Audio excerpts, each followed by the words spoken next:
Hello दोस्तों, welcome back to our channel.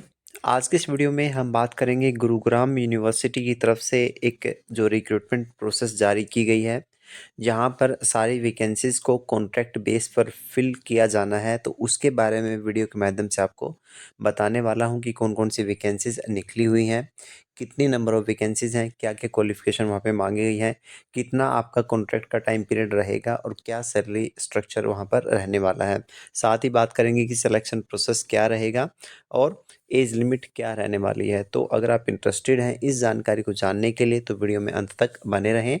जो लोग चैनल पर नए हैं, चैनल के कंटेंट को ज़रूर विजिट करें। बहुत सारा बेनिफिशियल कंटेंट आपको यहाँ पर मिलने वाला है।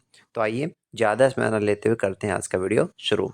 ये देखिए, ये है गुरुग्राम यूनिवर्सिटी की तरफ से जो ऑफिशियल एडवर्टाइजमेंट जारी किया गया है, उस का रिक्रूटमेंट नोटिस नंबर है ET-10/2023। ठीक है, तो इसमें टीचिंग की जो पोस्ट हैं वो सारी की सारी कॉन्ट्रैक्ट बेसिस पर इन पोस्ट को फिल किया जाना है, उसके लिए एडवर्टाइजमेंट ही जारी किया गया है। अब टीचिंग पोस्ट के अंदर क्या क्या पोस्ट हैं, तो असिस्टेंट प्रोफेसर की यहाँ पर वैकेंसीज निकली हुई हैं अंडर सेल्फ फाइनेंस जो स्कीम है उसके अंतर्गत। ठीक है, जिसमें आपकी जो सैलरी है वो फिक्स रखी गई है। यहाँ पे सैलरी मिलेगी यहाँ पर 57,100 पर मंथ। ये फिक्स सैलरी होगी, इसमें कोई टीए डीए अलाउंस वगैरह अलग से एडिशनल आपको कुछ भी वहाँ पे नहीं दिया जाएगा। ठीक है, तो सबसे पहले असिस्टेंट प्रोफेसर की जॉब निकली हुई है, सैलरी वहाँ पर फिक्स रहने वाली है 57,700। सारी की सारी टीचिंग पोस्ट हैं, कॉन्ट्रैक्ट बेस पर वैकेंसीज रहने वाली हैं और 1 साल का कॉन्ट्रैक्ट पीरियड कम से कम वहाँ पर रहने वाला है। यानी कि जो 2023-24 का जो एकेडमिक सेशन है उसके लिए इन पोस्ट को फिल किया जाना है। तो अब किस किस ब्रांच में निकली हुई हैं वो मैं आपको बता देता हूँ। ये देखिए, सबसे पहला है फिजियोथेरेपी के अंदर 3 वैकेंसीज निकली हुई हैं, मैनेजमेंट के अंदर 4 वैकेंसीज हैं, इकोनॉमिक्स के अंदर 1 वैकेंसी है, फार्मास्यूटिकल साइंसेज का जो ब्रांच है उसमें 7 वैकेंसीज निकली हुई हैं, कंप्यूटर इंजीनियरिंग में 6 वैकेंसीज हैं और इलेक्ट्रॉनिक्स इंजीनियरिंग में 2 वैकेंसीज यहाँ पर निकली हुई हैं, जिसके लिए आप अप्लाई कर सकते हैं। उसके बाद है preferred area of specialisation means, जैसे कि फिजियोथेरेपी डिसिप्लिन के अगर आपको अप्लाई करना है तो ये आपका जो स्पेशलाइजेशन होना चाहिए। मैनेजमेंट के लिए अगर आपको करना है तो आईटी, बिजनेस एनालिटिक्स, फाइनेंस या टैक्सेशन वाला कैंडिडेट्स इसके लिए अप्लाई कर सकता है। तो इस तरह से यहाँ पर मेंशन भी किया हुआ है। उसके बाद है कि इसमें जो क्वालिफ़िकेशन मांगी गई है वो क्या-क्या है और किस पोस्ट के लिए क्या-क्या क्वालिफ़िकेशन रिक्वायर्ड है, वो मैं आपको यहाँ पर आपको बता देता हूँ।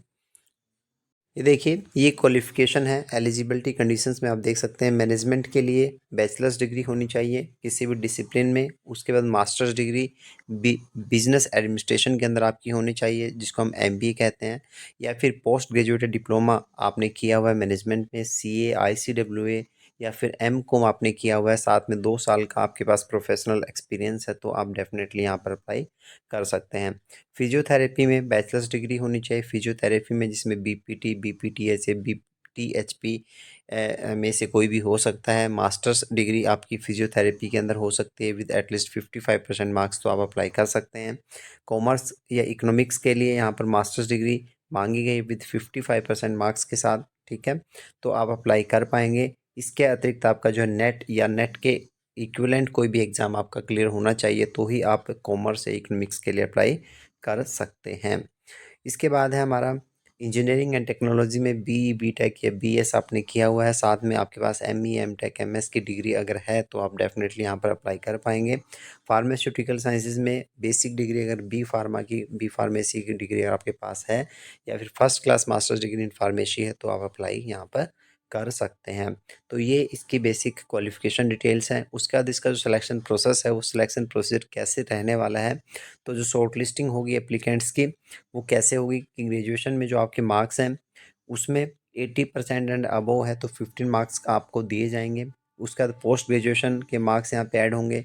एम फिल पीएचडी अगर आपने किया हुआ है तो उसके मार्क्स आपके ऐड होंगे। नेट या जेआरएफ आपने किया हुआ है तो उसके मार्क्स होंगे। तो इस तरह से जो आपका एकेडमिक जो स्कोर है या एकेडमिक क्वालिफिकेशंस है उसके अकॉर्डिंगली यहाँ पर जो है मार्क्स डिसाइड किए गए हैं और उन मार्क्स में से जितने मार्क्स आपको दिए जाएंगे उसके बेस पर जो है फाइनल मेरिट लिस्ट वहाँ पे प्रिपेयर होगी।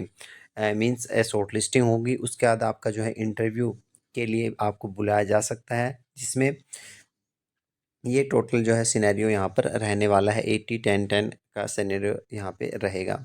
तो ये इसमें रहने वाला है। एज लिमिट इसमें क्या रहेगी?